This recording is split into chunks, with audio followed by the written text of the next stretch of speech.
Welcome to Get Involved, the podcast where we explore the world beyond classrooms, empowering students to make informed choices about their life after school and navigating the complexities of social education. I am your host for today, Joseph Bishop IMD, and today we are hitting the nail on a crucial topic affecting the education of every Nigerian student: parental pressure and expectation. As students navigate as students navigate the challenges of education, they are faced with an additional burden, the weight of their parents' hope and dreams. But how can a student, what if parental pressure becomes overwhelming? How can a student balance her own goals and expectations and aspirations together with the pressure placed on them? Joining me today is the esteemed Dr. Bamila Emmanuel, a distinguished educator and a preacher of faith. Dr. Bamila's tremendous journey began in the year 2017 in Nigeria. His passion for education lured him to Secretariat College in the year 2018 as a dedicated youth corps member. Dr. Bamila owns not one but two doctorate degrees, a testament to his unwavering dedication to academic excellence. Thank you for joining us, sir, and welcome to Get Involved. Thank you, great presenter. It's my pleasure to be here. So, speaking on parental pressure and education, sir, do you have any speaking on parental pressure and expectations, sir? Do you have any personal experiences where you have felt overwhelmed by parental pressure and expectation? Oh yes, I do have one. That was the period of transiting from DSS 3, that is now called Basic 9, to SS1. I had so much passion for art subjects, art class, but my parents would never allow me. My parents then said, in as much as I am under their roof, I must be in science class, and that every child under their roof must be in science class and must be a medical doctor. So that was a major experience that I had. So how did your parents' expectations shape your childhood and adolescence?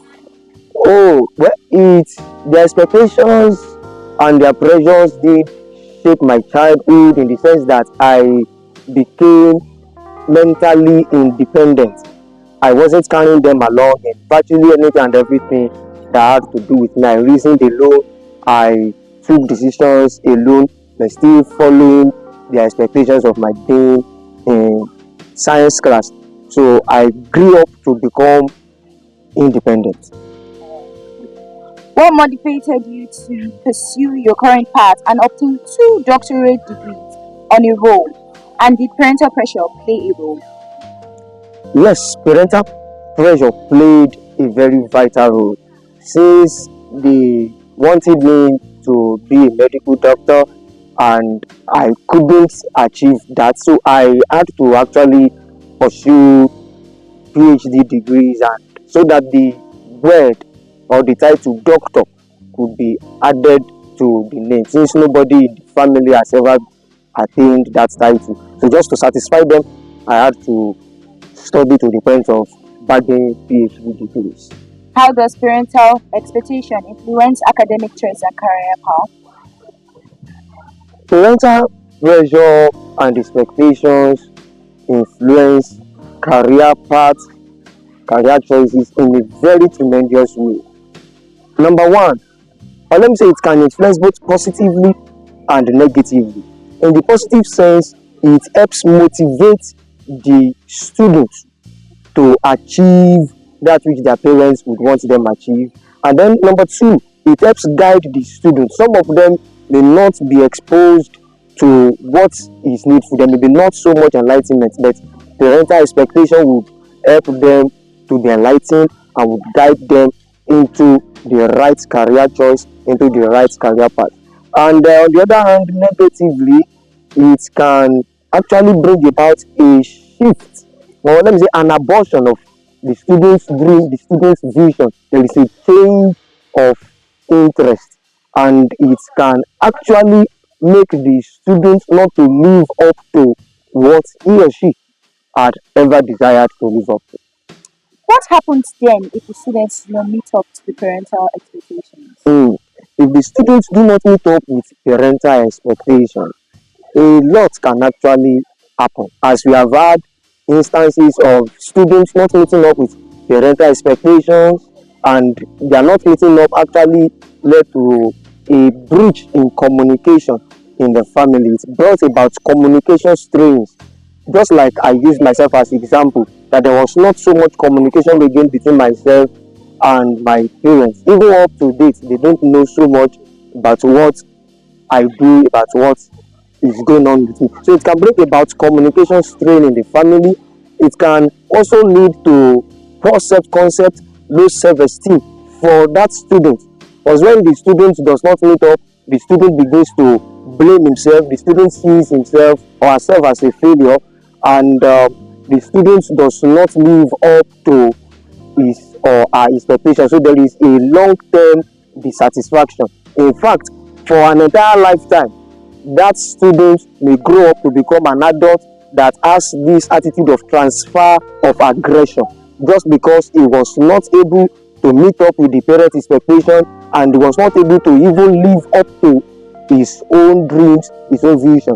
While I was at home those days in Ogun State, we had the case of someone, actually a lady, that wanted to study economics, but the parents said she must go for computer science. So she went for computer science, did well, and ensured that she graduated with first class. So after the convocation, came home, brought the certificate with the parent and said, "Daddy, mommy, this is your computer science certificate, and it's a first class certificate. Now, thank you for wasting 4 years of my life. I'm going to pursue my career in economics." And that's how the lady left home. The parents sent people to plead with her and all of that, but she wouldn't. So she pursued economics, and that's what she's living with today, and she's feeling fulfilled, feeling satisfied pursuing it. Some years back also, let me give another instance. There was something on the news, or something in the news, that there was this particular student that the parents put pressure on him that if he didn't pass his own level, that they were going to kill him, just to ensure that the child put in effort. So the child did all he could do, and when the results was released, the child discovered he didn't actually pass up to the expectation of the parents, and that made the child commit suicide. So it can be very terrible when a child does not meet up with his parents' expectation. And another thing it can cause, even for the parents now, is it can lead to a kind of financial loss, that with all we spended on this child, the child didn't still meet up, and because of that, the parents may end up frustrated, and it can bring about mental disorder for the parents and also for the child. Just to mention a few. Thank you. So, how can parents balance encouraging excellence with preserving their children's mental health? Because certainly we all know pressure affects the mental well-being of everybody. Mm. How can parents strike a balance in, as far as their expectations are concerned, and ensuring that the child has mental health? Well, I think one of the things that is needful is open communication. Open communication is very essential. The parents must be able to communicate to the child, to allow the child see what they want, what they expect, and stir up interest, stir up passion, stir up, motivate the child to pursue it. And at the same time, as they try to do that, they must be able to listen to the child too. They must allow the child to speak out, to speak up, to know, okay, this is what I have passion for, this is what my dreams are. Then they strike a balance, they find a common ground of interest between the two seemingly opposing dreams or expectations. So once they are able to strike a balance, and one of the ways they can do that is they may be need to actually consult some mentors, consult probably some professionals, probably counselors, that can actually help them in shaping the two seemingly opposing ideas to become one. If they can do that, then they'll be able to achieve that academic excellence and preservation of the mental health of the child. Because if the child, for instance, does not have interest in a particular field, probably the child's mental capacity is not wired for a particular field, and the parents mounts pressure on such a child to pursue that particular field of career, it going to bring about a kind of mental strain for that child. But there is a kind of professional therapy that can be engaged to ensure that everything balances up. Thank you. But the country we are now, I'm sure you're aware that some parents feel they know more than their children. So whatever they say goes. And some children would want to fight back, but they won't be able to attack or talk to their parents. So how do we tackle this issue? Okay, well, I think one of the things we should, or I should quickly highlight, is the reasons for which oftentimes parents have some expectations. Let me put it this way. Oftentimes, parents bring about some expectations due to family economic status. So, a child has interest in going for a particular course, and then the parents say they don't have the finance for it. So, uh, they bring about a kind of decrease or reduction in what the child pursues just because of financial strain. And also, at times, to boost the financial economy or the financial status rather of the family, parents decide to bring about a high standard of expectation for their children. For instance, it can be as a result of family status, family ego, maybe family or parental competition. My friend's daughter is studying medicine and surgery, for instance, so one of my children too must study medicine and surgery. And at times also they come up with the issue of, oh, the economic status, the economic crisis in the country. So because of the economic crisis, they want a child to pursue a career that the child may not have interest in. So to actually help streamline everything well from the aspect of the students and the aspect of the parents, like I said earlier, one of the things that the students can do is to speak out politely to the parents his dreams, his visions, his ambitions, and then listen also to the parents to see the reason for which the parents are coming up with some demands, with some expectations. Then the two parties can sit to iron things out. And in fact, we must say that our parents, they are more experienced due to age than the children. But it is not expected that the children should completely live out the dreams, the aspirations, the ambitions of the parents that the parents were not able on their own to accomplish. So what happens is this party speaks, this other party speaks, then the two of them look for a common ground. Why are you saying as a student you want to pursue this career? Why are we saying as parents we want you to pursue this career? So that the energy of both parties can be put together to achieve a common goal. Instead of more or less living someone else's life. Yes. But peradventure the speaking out doesn't actually work. What strategies can students employ to reduce pressure from parents and follow their own path? Okay, peradventure speaking out does not still achieve the aim. What can students do? Okay, students can, like I said earlier, I want to still emphasize on that point again. Students can still politely decline on some demands from the parents. Not in every situation, but in some situations, students can decline some demands from the parents with maturity. Now, when parents see that, okay, this their child is responsible, then they will be able to listen to that child. But when a child does not show any sense of responsibility, there is no way the parents would listen to such a child. They will see it as that the child isn't mature, the child is not exposed, the child does not know anything, so they have to guide and guard the child in every way. They have to tell the child what to do, how to do what to do, when to do what to do, and in fact, where to do what to do. But by the time the child takes up responsibility, self-decision, before you are told what to do, you already have got it done. Before you are told where to go to, you have. So by the time they begin to see that sense of responsibility, in the child. They will see it as that, okay, this child knows what he is doing. So when they come up with an expectation and the child with wisdom and politely comes up with, oh, this is what I think this thing should be, then things are going to work out well. If that still seems not to be in place, another thing that can be done is professionals like counselors can be employed. The child can walk up to some counselors, some mentors, or some respected persons that will understand him, understand his ambition or purpose, and that the parents can listen to.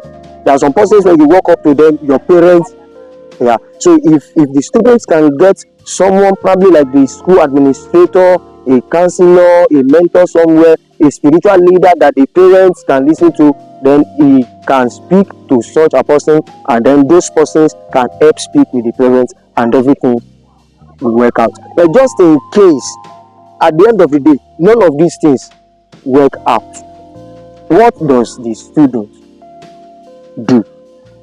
Well, in the world we are today, oftentimes it is not about what you study in school, it's about what you can do. So while I was on campus, I had people around, students that were actually studying medicine and surgery, but when you look at them, they were not so interested in medicine and surgery. They were interested in music. So they pursued their talents, their skills in music. They were studying medicine and surgery.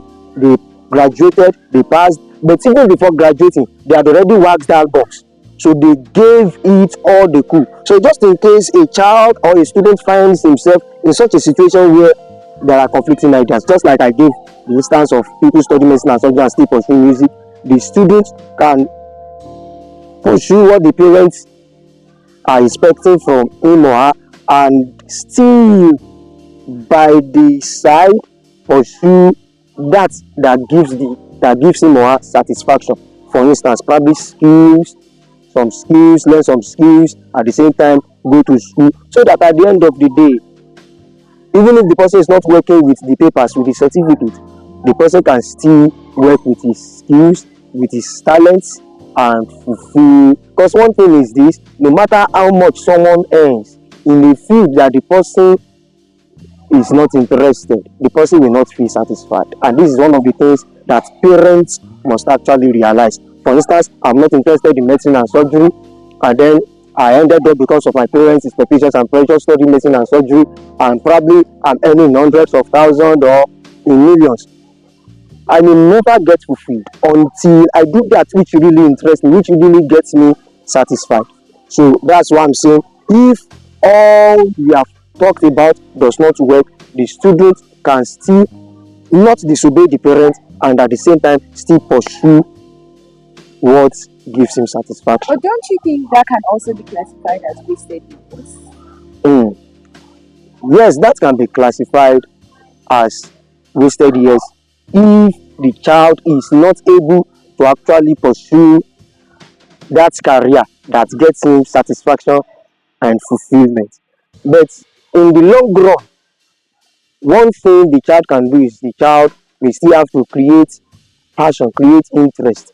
The child may look for a way to still harmonize or stylishly digress. For instance, if I were to use if I should use myself as an example, I had interest in law and religious matters. So I could have, in that class, I could have studied law, I could have studied religious studies, and then be using it to do one or two things. But since I could not do that, I had to look for a way to still get that accomplished, even with my medical field. So what I had to get accomplished, or what I did, was I looked for how to still be able to speak up for people. So when people are oppressed, I speak up for them. And then as regards the religious studies, I'm in ministry, just like we said during the introduction, a preacher of faith. So I preach truth and verity, just to still accomplish that gives me satisfaction. So I'm here in Sacred Arts College, I'm teaching. That's a part of what I've always longed for, even though I was not allowed to go into education as a course of study from onset. Then as I'm here, I encourage students, I preach to them. I have students in other places that gather from time to time, teaching them basic life skills, teaching them the truth of the word of God, the truth of this our society and all of that, and that gets me satisfied. So what I did was I shifted from the line of medicine. I studied medical biochemistry. I am not practicing medical biochemistry because that's what my parents made me study at the end of this, since medicine and surgery was not working out. So, but I had to look for a way in the midst of the medical biochemistry to still get myself fulfilled, get myself satisfied by pursuing what really gets me satisfied. So, what is the most important message you have to share with parents and students today? No, let me use myself. While I was in primary school, we used to sing a song on the assembly ground. The song says, "Parents, listen to your children, for we are the leaders of tomorrow." Then the last part, "and give us sound education." So number one, parents should learn how to listen to their children so that the children don't end up growing up as frustrated adults. No matter the expectations you have, listen to your child. Hear the child out and see how you can help the child shape that his ambition. See reasons with the child, and at the same time, I must also say that students too must learn to listen to their parents. The two parties must be able to hear themselves out. And I should say this, someone was speaking with me not quite long, a mother, that she prayed. Let me bring in a bit of spirituality. She prayed and got to know that her first child should be an accountant. But her husband is a medical doctor. And she was telling me that her husband would want the child to be a medical doctor. What was she going to do? Because she herself actually studied mass communication. But just because of marriage, the husband said being a doctor, his wife must be either a doctor or a nurse. So she had to put in for, and she was earning big already in the mass communication field. So she had to put in for auxiliary nursing, and then she did that before they could actually consummate the marriage. Now, the scripture says something in Proverbs 22 and verse 6. It says, "Train up a child in the way he should go." So there is the specific way that each child should go. It is expected of parents that as you are having a child, you should know to a large extent the destiny of that child. And once you know, okay, this is what this child should become, then there is need from onset to start exposing that child to things that have to do with that destiny. If the child is exposed to something different from it, the child would get influenced, would get shaped by that opposing thing. So it is necessary for parents to know what the destiny of the child is, the way that the child should go, and from early life begin to train that child in that field. A child that should be in the field of engineering, for instance, from a very tender age, instead of the child seeing movies or materials that are not in that field, the parents should ensure that the child is exposed to things that have to do with technology, engineering, and all of that. So this is just the basic message that I want to pass across, that the two parties must learn how to hear themselves out. Thank you very much, Mr. Jesse Babila, for joining us. Thank you And so that very will much. be a wrap for Get Involved. The topic still remains parental pressure and expectation. We would like to see comments. Thank you.